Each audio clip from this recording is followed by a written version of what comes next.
Got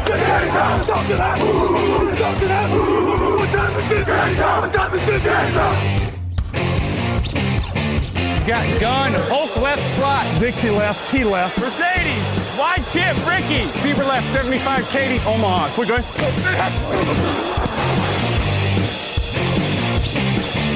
Last play of the game. Who's gonna win it? Luck rolling out to the right. Dumps it up to Donnie Avery. Yeah! Goal line! Touchdown! Touchdown! Touchdown! Touchdown! Salut à tous et bienvenue pour cette nouvelle émission Touchdown Actu consacrée à l'actualité draft, votre nouveau rendez-vous hebdomadaire et donc a priori le 387e numéro de ces épisodes TDA, donc spécifiquement consacré aux prospects universitaires. C'est la deuxième donc de cette saison / intersaison consacrée à la draft, et pour m'accompagner pour cette émission, monsieur Jean-Michel Boujard est avec moi. Salut Jean-Michel. Hey, salut Grégory, bonjour Alain. Voilà, Jean-Michel que certains connaissent bonjour à tout le monde. Plus communément sous le nom de Zappa, notamment sur Twitter, et qui fait partie donc de cette armée mexicaine, si je peux l'appeler ainsi, qui va analyser avec vous au cours de ces 5 prochains mois la draft NFL. On a analysé la semaine dernière notamment les quarterbacks avec Victor. Au programme de cette émission, on aura la montée en puissance des linebackers, un duel de linemen entre Tennessee et Florida, ainsi que nos sleepers, nos pépites plutôt axées défense au cours de cette semaine. Mais sans plus tarder donc, le débat, le tu préfères consacré donc à l'escouade de linebackers. C'est parti. Okay, here we go. With the first pick in the 2020 draft, the Cincinnati Bengals select Joe Burrow, quarterback, LSU.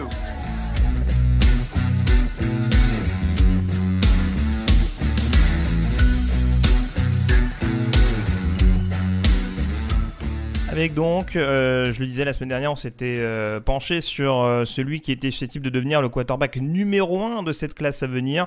On a un peu plus de certitude, Jean-Michel, à l'heure où on se parle en tout cas, parce que tout peut aller très vite lors du processus draft, sur le linebacker numéro 1. On en avait parlé lors de la mock draft avec Victor. A priori, ce sera Micah Parsons, qui ne joue pas en plus cette saison, qui a décidé de se mettre un petit peu en retrait. Mais sur une escouade qui paraissait un petit peu terne en début de saison, on se rend compte que ça devient un petit peu plus excitant, notamment à l'heure actuelle sur le deuxième linebacker du plateau. Et il y a 3 joueurs notamment qui sont assez intéressants à voir aux alentours de la fin du premier tour, encore une fois à l'instant T. Il s'agit de Dylan Moses d'Alabama, de Jeremiah Owusu-Koramoah, linebacker de Notre-Dame, et Zaven Collins, linebacker de Tulsa. J'ai juste rapidement donner les stats de ces 3 hommes, ça va donner un petit peu le ton, parce que les stats sont pas tout à fait les mêmes, on n'a pas affaire à des profils tout à fait similaires, mais on va développer ça. Alors, avec dans l'ordre alphabétique, donc Zaven Collins tout d'abord, c'est 52 plaquages dont 7,5 pour perte, 4 sacs, 2 passes défendues, 2 fumbles forcés, 1 recouvert, et surtout 4 interceptions pour 2 pick six. On a Dylan Moses à Alabama, c'est 55 plaquages dont 5 pour perte, 1 sac, 2 passes défendues et 1 interception. Et Jeremiah Owusu-Koramoah, c'est 49 plaquages dont 9 pour perte, 1 sac et demi, 3 passes défendues, 3 fumbles forcés, 2 recouverts pour un TD et 1 interception au compteur. Donc ça fait beaucoup de chiffres. En l'occurrence, on a affaire à pas mal de joueurs assez productifs en cette saison. On analyse un peu plus de joueurs que la semaine passée, donc on aura un petit peu moins de catégories à passer au peigne fin, mais on va forcément s'intéresser, vu que les linebackers sont un peu devenus les quarterbacks de la défense, avec du coup un peu plus de polyvalence encore dans ce qu'on leur demande. On va s'intéresser donc au plaquage, au rush et à la couverture, et on va commencer donc par ce qui est censé être l'arme prioritaire d'un linebacker, Jean-Michel, à savoir le plaquage. C'est pas toujours évident quand on voit certains défenseurs, mais d'un point de vue plaqueur, si on prend ces 3 profils-là, qu'est-ce qui t'inspire confiance, en tout cas, quelles sont les armes qui sont le plus à disposition des prospects dans ce secteur? Pour moi, c'est au niveau du plaquage, ça serait Dylan Moses d'Alabama. Pour moi, c'est le plaqueur le plus sûr. Ouais, c'est une tradition du côté de Bama. C'est linebacker qui cogne fort. Ouais, et puis c'est le pédigré, quoi. C'est vraiment la formation technique. C'est vraiment, tu sens qu'ils sont bien coachés. Ils font vraiment ce qu'il faut, quoi. Par contre, Jeremiah Owusu-Koramoah, par exemple, lui, au niveau du plaquage, je trouve qu'il a un défaut malheureusement un peu trop classique. C'est-à-dire que c'est un bon plaqueur dans l'ensemble, mais il va souvent rechercher le big hit.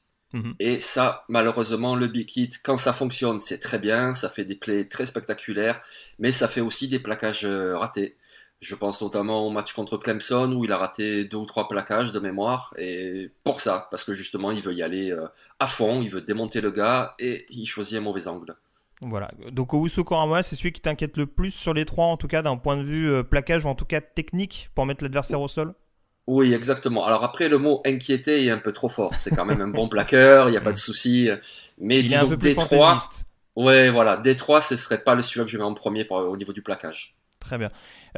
Si tu as un petit mot peut-être juste sur Collins, qu'est-ce que ça te paraît relativement honnête dans ce secteur également? Ah oui, oui, oui. D'ailleurs, ça fait 2 saisons qu'il produit des stats incroyables.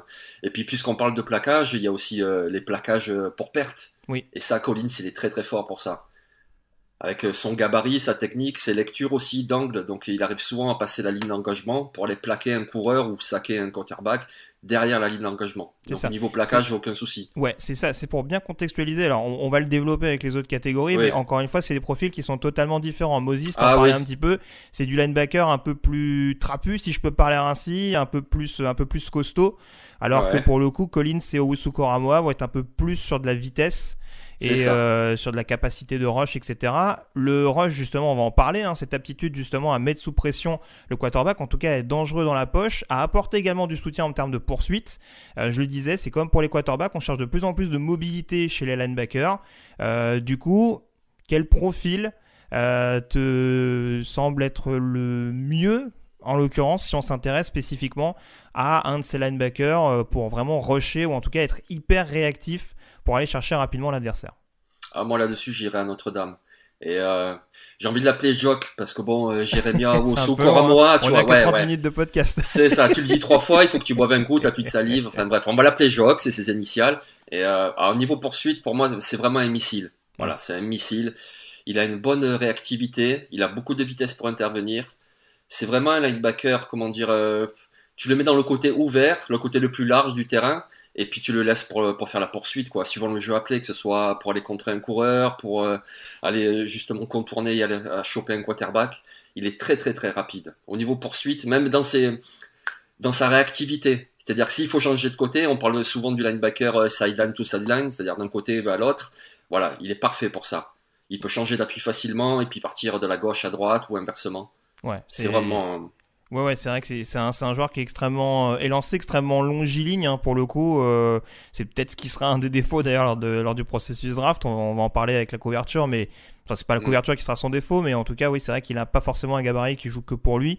Pour poursuivre un peu ce que tu dis, Collins c'est un peu l'entre-deux, mais c'est vraiment une grosse débauche d'énergie également, une grosse capacité en effet à être dangereux dans la poche. Après c'est sûr que forcément là où on va discerner un petit peu Collins et Owusu Koramoah, c'est aussi au niveau de la concurrence. Collins a joué dans une conférence un peu moins huppée. Donc forcément, c'est vrai que c'est plus impressionnant presque à certains égards sur certains rencontres qu'on peut voir. Mais c'est vrai que l'adversité est peut-être moins impressionnante que ce qui peut être le cas pour Owusu Koramoah. Pour Moses, c'est pas le point fort. Et j'ai presque envie de dire c'est peut-être également lié aux soucis de santé qu'il a eu. On sait qu'il a eu une blessure au genou en 2019. Je crois même que c'était ligament croisé, je ne veux pas dire de bêtises, mais une saison blanche. On a quand même l'impression que c'est plus exactement le Dylan Moses qu'on voyait hyper dominateur il y a 2 saisons et ça peut jouer en sa défaveur. Ouais, c'est ça, exactement. Ouais. Et tu as donné en fait les 2 défauts que moi je trouvais à Jock et donc à Collins. C'est Jock, je pense, c'est un petit peu son manque de gabarit qui va le desservir. Voilà, il n'est pas petit non plus, mais bon, c'est un gars qui fait 1m85, 97 kg, c'est pas énorme pour les standards NFL. Et quant à Collins, mince, j'ai oublié, c'était quoi le défaut que tu as dit? Collins, bah écoute, ouais, non, l'adversité, quoi. L'adversité, exactement, voilà, c'est ça. Épée, ouais. Exactement, voilà. Donc il évolue à Tulsa, dans la conférence américaine, c'est une bonne conférence, mais ça n'a rien à voir avec la SEC ou même la conférence de Notre-Dame et Clemson. Voilà. Moses, donc ça te paraît quand même hyper rédhibitoire. Je sais qu'il y a beaucoup, ça revenait quand même beaucoup. Alors encore une fois, le jeu des comparaisons, je sais que tu as ton idée, on en reparlera un petit peu tout à l'heure. C'est un petit peu trompeur, mais c'est vrai qu'il y en a beaucoup qui le voyaient un peu comme un Luke Kuechly par exemple, potentiellement, vu qu'en plus le gabarit était quand même le même. Ouais. On sent qu'encore une fois, il a beaucoup perdu et il y a peut-être cette réactivité, encore une fois, sur un secteur qui est censé être le sien, à savoir la poursuite.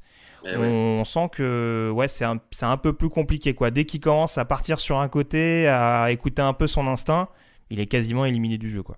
Oui, c'est ça. Et en plus, c'est souvent là-dessus qu'il se fait prendre. C'est-à-dire que c'est quelqu'un qui souvent fait confiance à son instinct, mais des fois, il choisit pas les bons angles. Et là, malheureusement, quand il est pris de côté, c'est terminé, il peut pas revenir. Et c'est sans doute dû justement à une blessure du genou. Ça, on le voit même dans d'autres sports, hein, que ce soit dans le foot, etc. Les joueurs qui se font les croisés, souvent, ils perdent en explosivité. Et malheureusement, pour un linebacker, l'explosivité, c'est vraiment important. Alors, je dirais pas que c'est rédhibitoire. Il reste toujours un bon joueur. On le voit encore cette année, ce qu'il fait, ce qu'il produit. C'est un joueur très très bon. Mais effectivement, comme tu disais, en 2018, on pensait que ça serait un monstre, le monstre.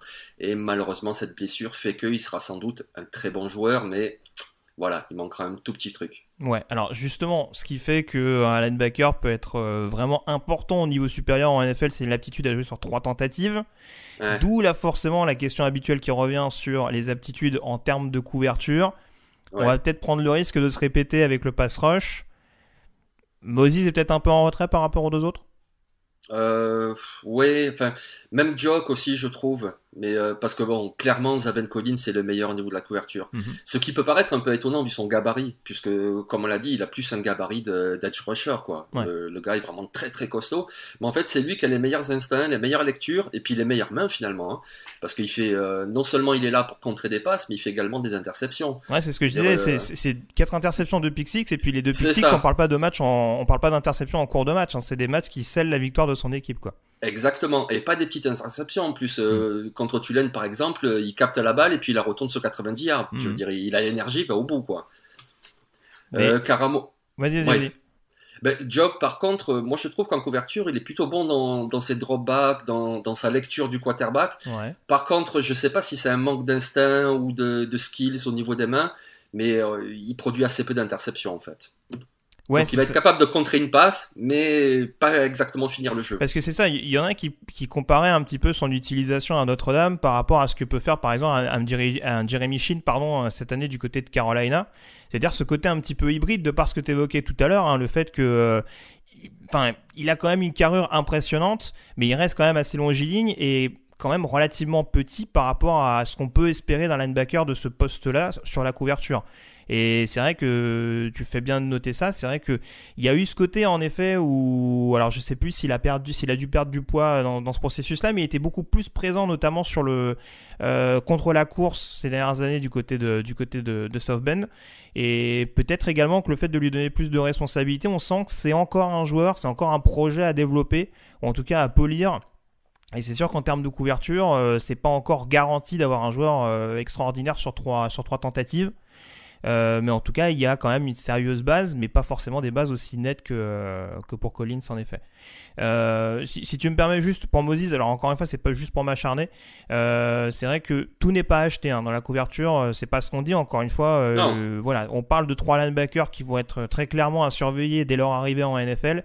Mais c'est vrai que là encore, d'un point de vue mobilité, je le trouve pas parfait. Il fait une interception cette saison, je crois que c'était contre Mississippi State, où c'est vraiment une interception limite chanceuse, où on sent qu'il est un petit peu perdu sur la couverture, il est dos au jeu, etc. Et où c'est pas forcément...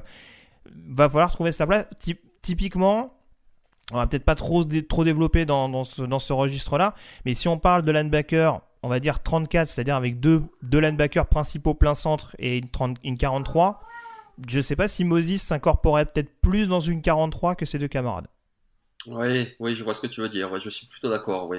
Il a l'agilité en fait pour suivre, il fait un bon drop-back, etc. Mais il manque quelque chose.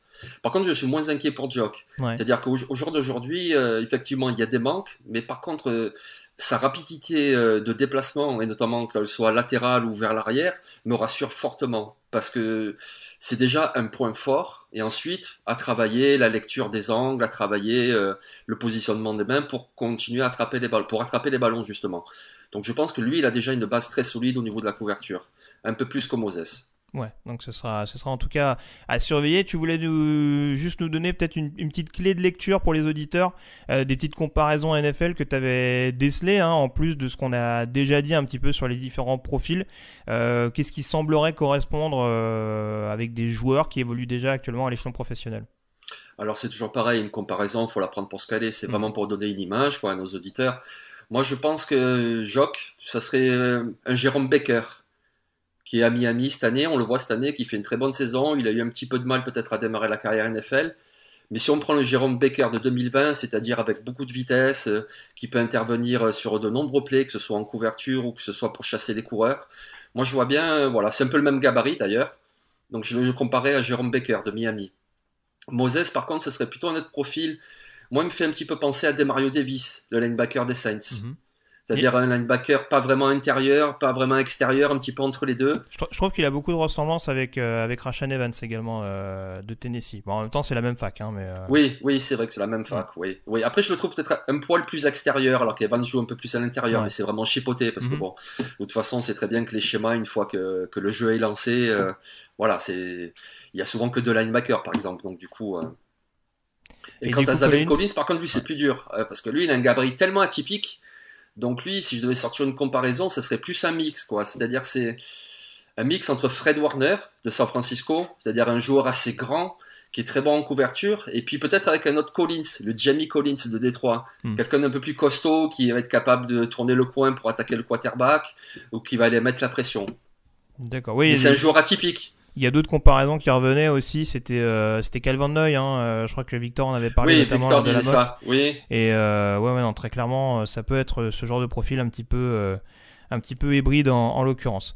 Écoute, en tout cas, on a fait le tour sur ces trois linebackers, on va dire dans l'ombre pour l'instant de Micah Parsons. Encore une fois, il peut se passer énormément de choses d'ici là. On enchaîne dès à présent avec le match-up de la semaine, un duel de conférence sec entre Tennessee et Florida.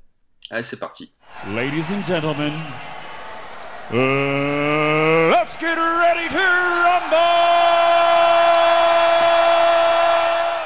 Et donc, le match-up de la semaine, on avait analysé la semaine dernière un duel de receveurs et de cornerback. Cette semaine, on s'intéresse plus précisément aux tranchées et aux lignes, avec notamment le duel attendu entre Tennessee et Florida, Jean-Michel.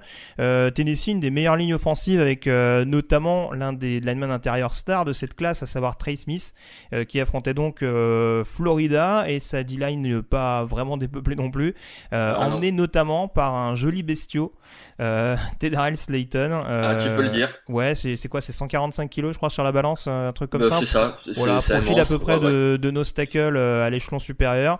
Donc en tout cas, c'était assez intéressant à suivre au premier abord.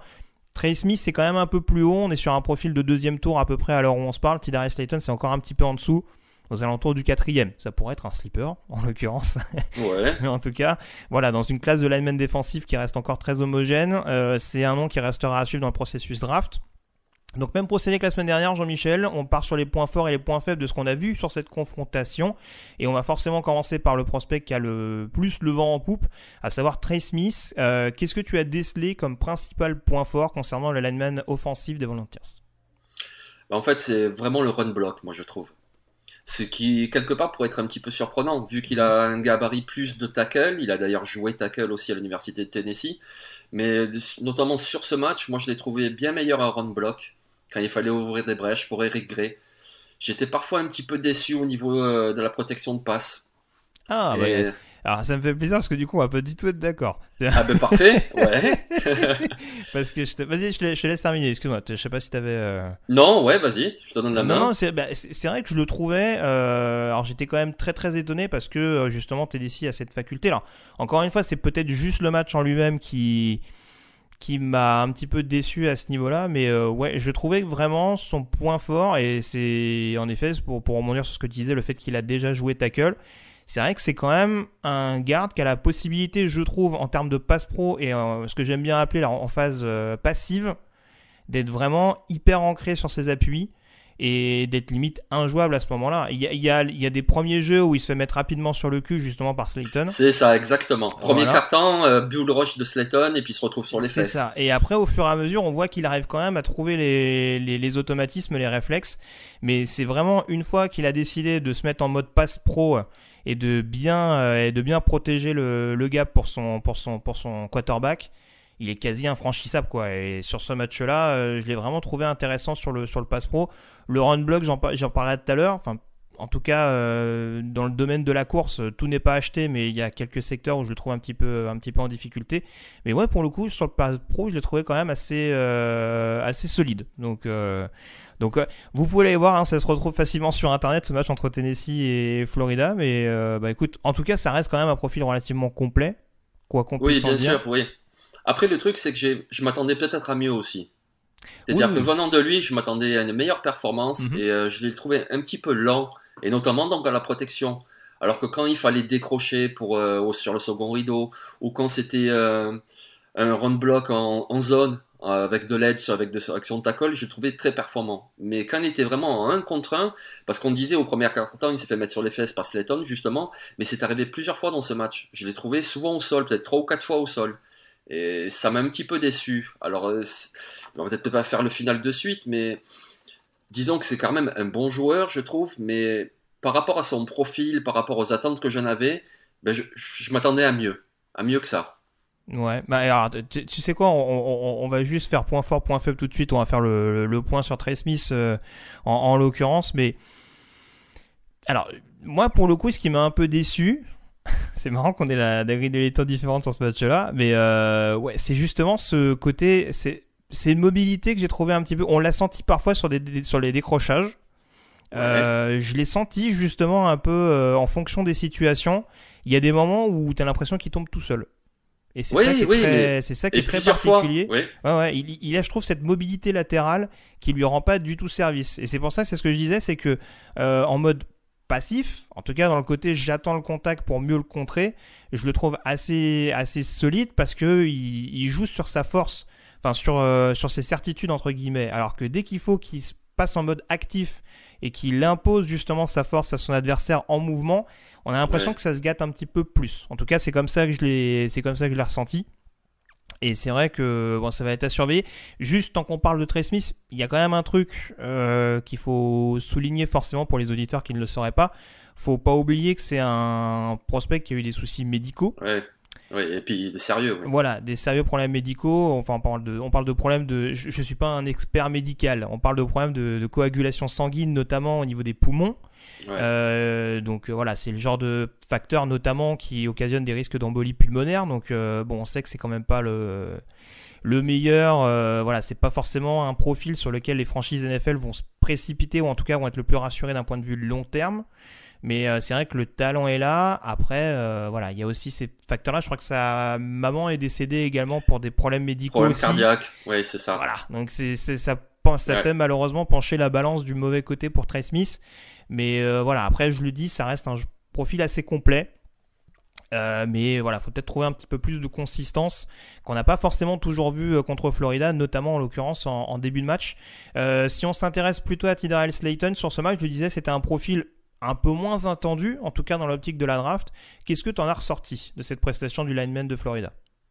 Déjà, c'est un monstre, quoi. Je veux dire, il fait 1m96 et 154 kg. C'est vraiment une grosse masse. Alors après, il est très fort en bull rush, ce qui n'est pas étonnant vu son gabarit. Mais par contre, je trouvais que c'était juste du bull rush. Donc, c'est pas inintéressant. C'est pas non plus anormal pour un defensive tackle. Généralement, le bull rush, c'est la force principale. Mais sur 3 tentatives, c'était un peu léger. Mais voilà, exactement. J'ai pas vraiment vu de swing move. J'ai pas vraiment vu de... Alors, c'est sûr, je vais pas parler d'Aaron Donald, mais même, c'est pas du niveau d'un Leo Williams ou d'un Ed Oliver. C'est pas un defensive tackle qui va être capable, comme tu dis, de jouer sur 3e tentative pour vraiment attaquer le quarterback. C'est vraiment sur les 2 premières. Il va être là, il va attraper son guard, il va bloquer un petit peu la ligne d'engagement. Mais pour aller plus loin, pour percer vraiment la ligne, j'ai un petit doute. Après, pour moi, ça reste quand même un très bon joueur, quelqu'un qui sera sans doute drafté, disons, au 4e, 5e tour, puisqu'il aura une place, il n'y a pas de souci. Mais ça sera pas mieux que ça, je pense. Ouais, c'est ça, il y a encore des choses qui interrogent. Je veux dire, à part si une équipe a un coup de cœur, je sais pas, le premier exemple qui vient, c'est un Devon Hamilton qui avait été drafté peut-être au 3e tour par les Jaguars. Je vais pas dire de bêtises. Ça. Mais on est peut-être plus dans ce profil-là de joueur un peu entre guillemets discret par rapport au reste d'une autre classe, mais qui est quand même un phénomène physique et qui peut éventuellement intéresser des franchises. Après, je te rejoins, c'est sûr que il y a un côté bull rusher qui est intéressant, mais qui forcément impacte avec en plus le gabarit qui joue avec sa production dans la durée, sa consistance sur tout un match. Exactement, c'est ce que j'avais noté aussi en première mi-temps, on l'a beaucoup vu et beaucoup moins en deuxième. Alors Ouais. je me suis demandé si c'était une question de fatigue ou mais ouais. Mais après, honnêtement, je trouve que d'un point de vue technique, tout n'est pas acheté. Alors, je n'irai pas jusqu'à dire qu'il a les mains violentes que j'aime beaucoup. En tout cas, je trouve que, même si en effet ses moves sont pas délirants, je trouve qu'il a quand même souvent des bras en mouvement pour essayer justement de mettre à défaut son adversaire. Il essaye, je trouve, quand même malgré tout de diversifier un petit peu son style. Alors c'est sûr que forcément ça marche moins bien parce que encore une fois il y a peut-être une énergie qui fait que il n'arrive pas forcément à mettre autant de force qu'il voudrait sur chaque jeu. Mais en tout cas, c'est quand même là aussi quelque chose que je trouve d'assez intéressant. Je pense que c'est un joueur qui, sans être forcément un profil dangereux sur 3 tentatives, peut vraiment être un joueur qu'on peut développer, avec qui on peut avoir une base de travail intéressante. Franchement, pour un profil de 145 kg, comme je disais d'emblée, c'est quand même pas un plot. Je trouve qu'il pas du tout. voilà, Ouais. il a, je trouve quand même justement une certaine mobilité pour ce genre de profil-là. Et voilà, c'est sûr qu'encore une fois, il faut peut-être pas en attendre monts et merveilles, notamment dès son arrivée en NFL. Mais franchement, ça peut être un excellent profil. Et le fait qu'il arrive justement à mettre en difficulté, alors encore une fois, c'est de mon prisme à moi, mais qu'il arrive à mettre en difficulté Trey Smith, même si c'est très tôt dans le match, et même si c'est un petit peu retombé derrière, notamment sur le pass rush, je me dis que bon, ça quand même pose certaines bases où on peut se dire c'est que le joueur quand même a un certain niveau, un certain potentiel, et qu'encore une fois il va pas falloir l'écarter dans cette course des linemen défensifs qui certes sont moins séduisants que les précédentes années. Oui, déjà, la QV est pas terrible cette année. Ouais. Et puis comme tu dis, quand il met l'énergie, il y a vraiment de l'énergie. C'est vraiment, il est capable d'enfoncer, il est capable de mettre Trey Smith au sol, il est capable de... Vraiment, c'est un gros gabarit, c'est une sorte de Linval Joseph qui va, sur les 2 premières tentatives, boum. Voilà. Après, après la question c'est de savoir est-ce qu'on en fait un obstacle un petit peu traditionnel dans une 34 ou plutôt dans une 43, comme tu le disais, l'exemple de Joseph, moi ça me va très bien. Joseph, on voit qu'il est extrêmement performant dans ce type de profil-là. Et de la manière dont il joue également à Florida, à savoir en 43, je ne serais pas étonné en effet qu'il plug mieux, il s'accorde mieux dans ce genre de schéma défensif en NFL. Ah oui, en 43, ça serait très bien, excuse-moi. Même avec un profil complémentaire, par exemple, à ses côtés, avec quelqu'un d'un petit peu plus léger, un peu plus pénétrant, si tu mets Slayton à côté, voilà, ça peut faire vraiment un duo détonnant. On est d'accord. On a fait le tour, en tout cas, sur ce match-up de la semaine entre Tennessee et Florida. Du coup, tu as donné un petit peu tes pistes. T'as préféré Smith ou Slayton quand même sur ce match ? Moi, je dirais Smith, forcément. Oui, disons qu'il est plus prometteur au niveau du profil. Par exemple, Smith, j'hésiterais pas à mettre un 2e tour sur lui. Slayton, non, un peu plus loin. Mais c'est vrai que bon, c'est pas un premier tour Trey Smith. Oui, j'attendais peut-être quelque chose d'un premier tour et j'ai pas vu ça. C'est pas 2 joueurs dont la cote est forcément énormément remontée de par cette simple confrontation à laquelle tu as assisté. Non. On a fait le tour donc sur ce match-up. On termine cette émission avec les sleepers. Hey, it's Hunter Renfrow from the Oakland Raiders and you're listening to the Touchdown Podcast.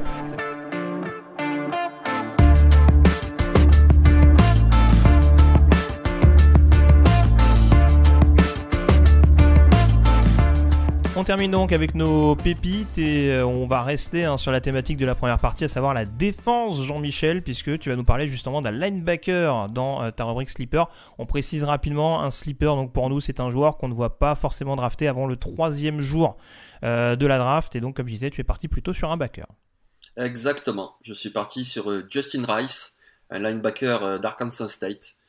Alors, il faut savoir que c'est un joueur qui a été recruté comme running back. Il a d'ailleurs joué comme ça sa première saison à Fresno State. Et puis ensuite, il est passé un petit peu linebacker dans la rotation. Il ne jouait pas beaucoup, mais déjà, il était performant sur ce qu'on appelle les plaquages pour perte. C'est-à-dire quelqu'un de très pénétrant qui arrive à passer la ligne d'engagement, de se faufiler, de plaquer soit le quarterback, soit le coureur. Au début de l'année, avec des incertitudes qu'il y a eu au niveau du collège football, il a transféré, il est parti à Arkansas State, et là, voilà, il continue à faire ce qu'il sait très bien faire. C'est-à-dire que cette année, par exemple, il en est à 67 plaquages, dont 18,5 pour perte. Voilà, c'est un joueur qui est incroyable au niveau de la vitesse, de la réactivité, de la lecture.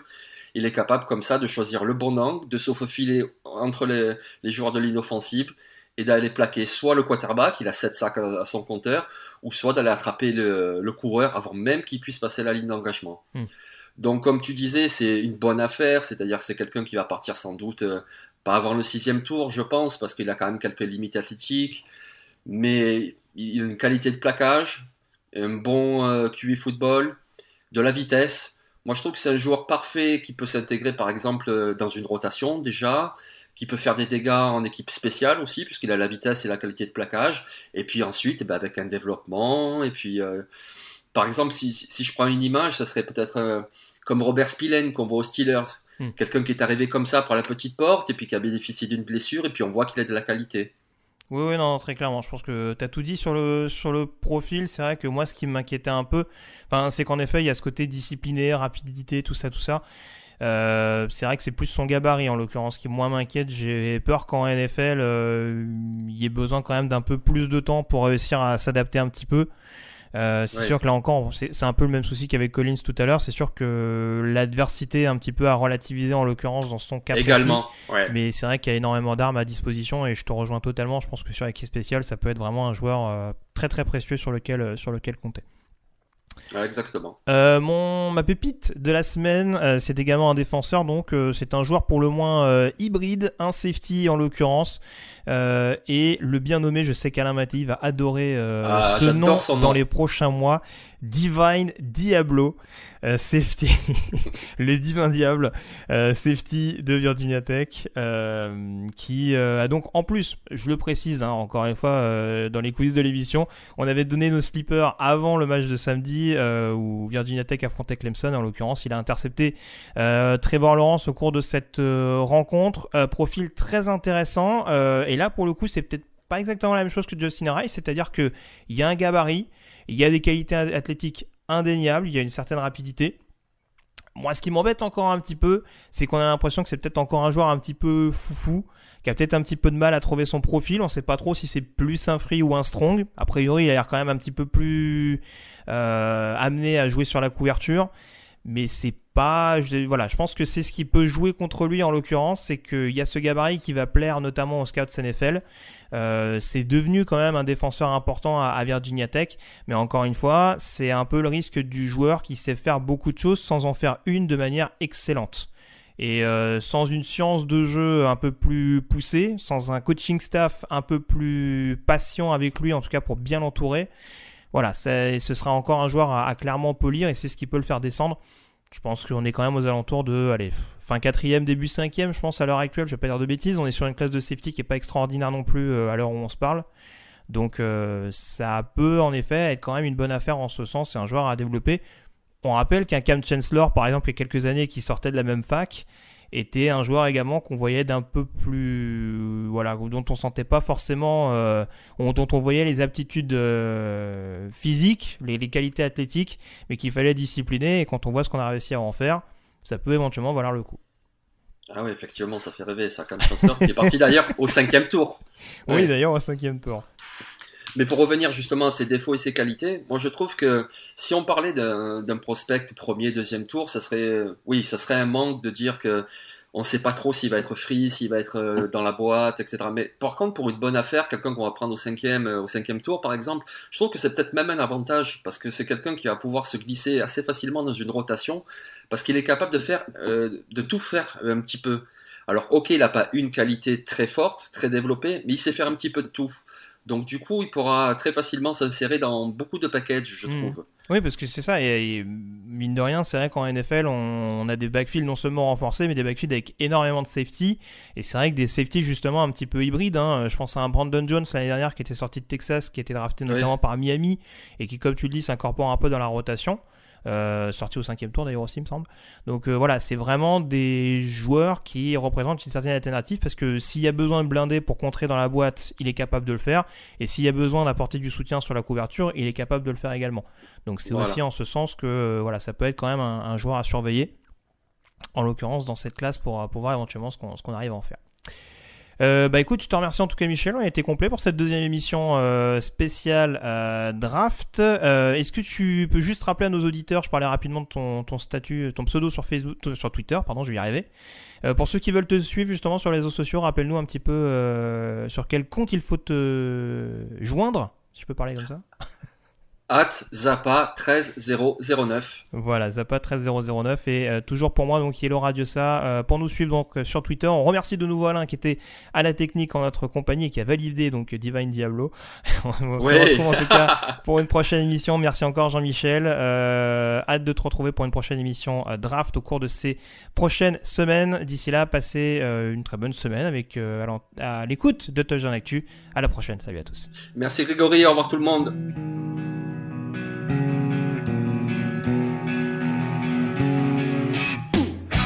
Analyse, fromage et jeux de mots, tout sur le foutu est en TDAQ. Le mardi, le jeudi, tel gâteau risotto, les meilleures recettes en TDAQ. Fameux pour JJ Watt, Bismuth pour Marshall Lynch, Rocklash Global Beckham, Tom Brady quarterback, calé sur le fauteuil, option Madame Irma, à la fin on compte les points et on finit en requin.